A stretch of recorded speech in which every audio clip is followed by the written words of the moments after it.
Hello everybody, welcome back to another video from Exotic Astrology. So today we will discuss about the second house. Okay, so what is the second house today? Second house is a very important house. It is directly the next house after the Lagna, the first house. Okay, so before starting, as I say always, I will again say God is there with you all the time. Just look to Him and He will be there for you. Okay, so what is the second house? Second house is the house of family, family lineage, family wealth, okay, our values, our childhood, the initial part of life.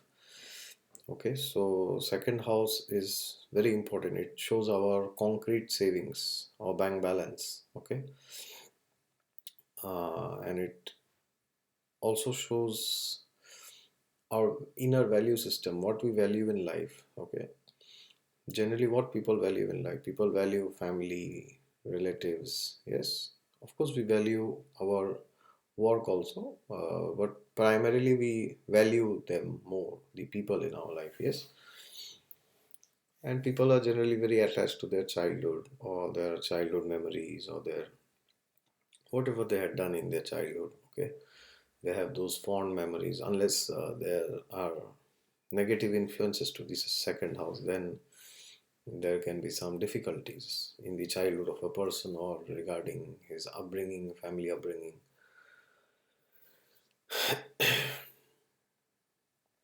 or things related to his childhood, the teachings of the parents, okay, the teachings of your grandfather, the teachings of your grandmother. For example, in India, there are still places in the villages where the grandparents will teach the grandchildren stories from the ancient scriptures, okay, stories about God, stories about religion, stories about spirituality, different epics from different religions, okay.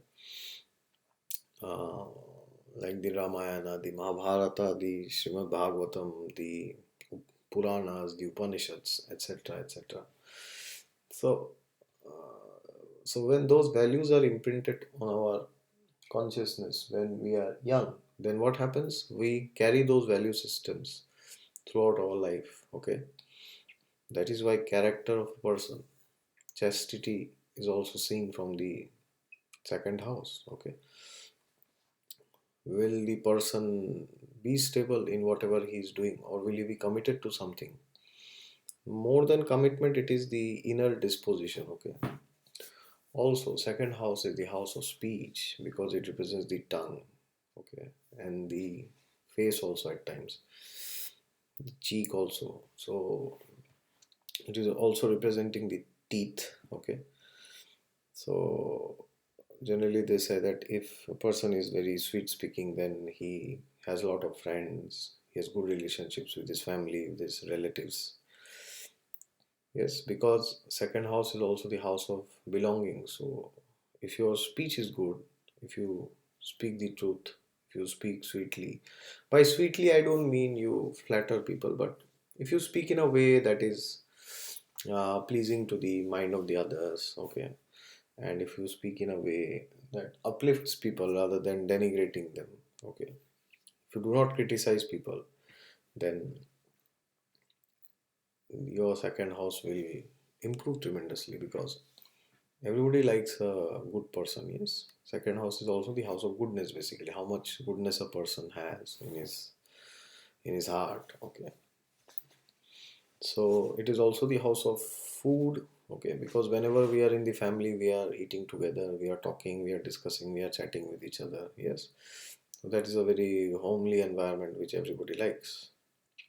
So that is why the second house has also connotations related to singing also. For example, food is also seen from the second house. Not food exactly, it's eating. Okay. So different planets posited here can show different dimensions of a person. For example, the great Mahatma Gandhi, who was very instrumental in giving independence to India, he has Saturn placed in the second house. And what does Saturn signify? At times, Saturn signifies our denials in life. Okay, so there was a time when he gave up food because he was doing fasting. So when he was doing fasting because of Saturn in the second house, so Saturn said him that you leave food, and I'll give you tremendous power. Okay, so he became very powerful when he gave up food, and then got so many followers, and ultimately he was very instrumental in getting the British out of India. Okay, of course, he was not the only reason. There were many others, but he had a primary role. So that is one way you can see. Now, suppose there is Sun in the second house, then what happens? Your family lineage is very famous. Okay, like Lord Ram, he is a Cancer ascendant with the sign Leo, number 5 in the second house. So he's born in the famous Raghukul. Raghu is one of his ancestors, and Kula means dynasty. So he was born in Raghukul. So they are they are very famous because in Raghukul there is a saying that Pran Jai, Vachan Na Jai. That means you can die, but whatever you say should not become false. Or whatever you say, you must do it. Okay. So their speech is very famous. They are very famous for giving people their word. Okay, and they are always from a very big family lineage. Their dynasty, their ancestors are very famous. For example, Lord Ram's ancestors, his father Dashrath Maharaj. Then there are so many. There are Anshuman. Then there is Bhagirath, who was instrumental in bringing the Ganga down, the Ganges river from the heavens. So, because of the sign Leo, because Leo is what it is, name, fame, it is ruled by Sun. We'll discuss about Leo later.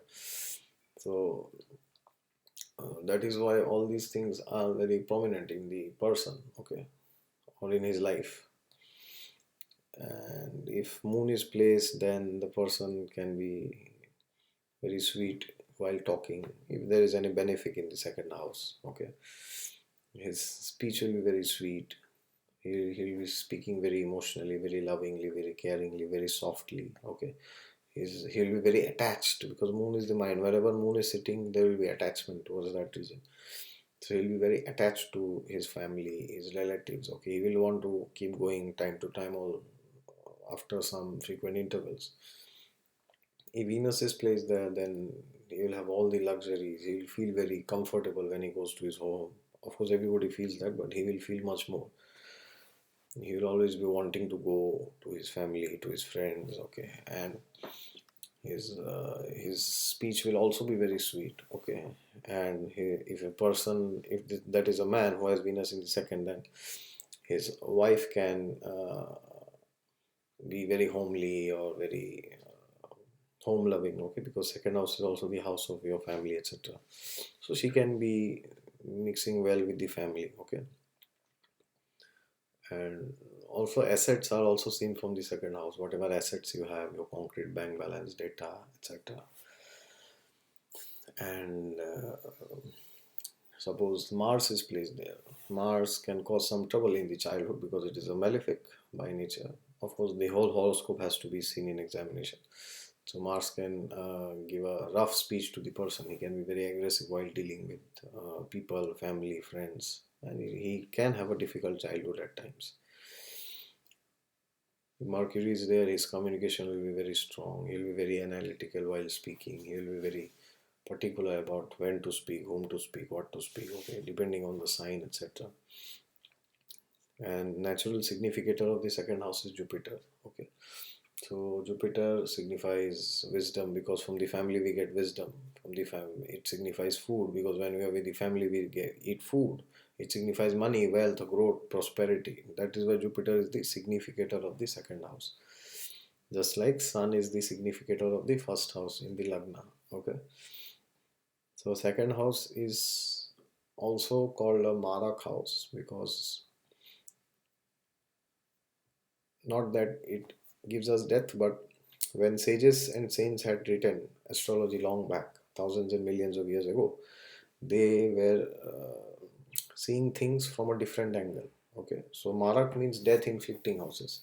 Now, why is the second house called Marak Than? Because At times the family and the relatives, okay, and money, these things become a burden in our life because of all these things which are meant to give us happiness. These very same things turn out to be the cause of our misery, okay, if the family is not good or if you are not able to earn wealth properly. So these give you a feeling like death inflicting, they say, marak houses. So because of that it is called death inflicting houses, not because that if suppose Venus is sitting there and suppose Venus gets activated by the dasha, we will see what is dasha later.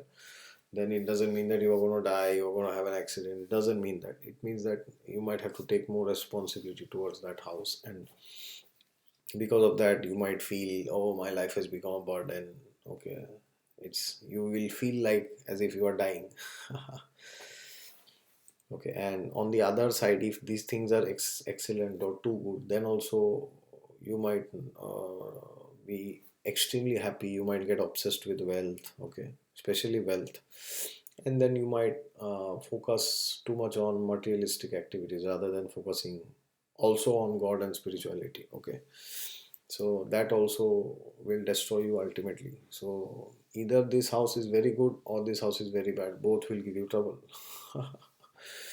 So this does not mean it is a house of trouble, but when Maharishi Parashara says that this is a Maraka house, you have to understand it in the right context, not that you get bewildered, oh, why is this a Maraka house? Okay. And apart from that, we all know this is a Panfar house and a Dharma, Artha Trikon 2610 and Panfar is 25811. I have already given it in my videos. Okay. So one tip, one suggestion for any people who does not have good relationships with people, check if you have any problem in your teeth or in your mouth. Okay, clean your mouth, clean your teeth, because by that you will improve your second house. Okay, by that your money will improve, by that your relations with your family, everybody will improve. So this is how we have to use astrology. Okay, that's it from my side. If you like the video, then please click the like button and subscribe to my channel, and please let me know if you have any questions and queries. Okay, until next time, bye bye, see you.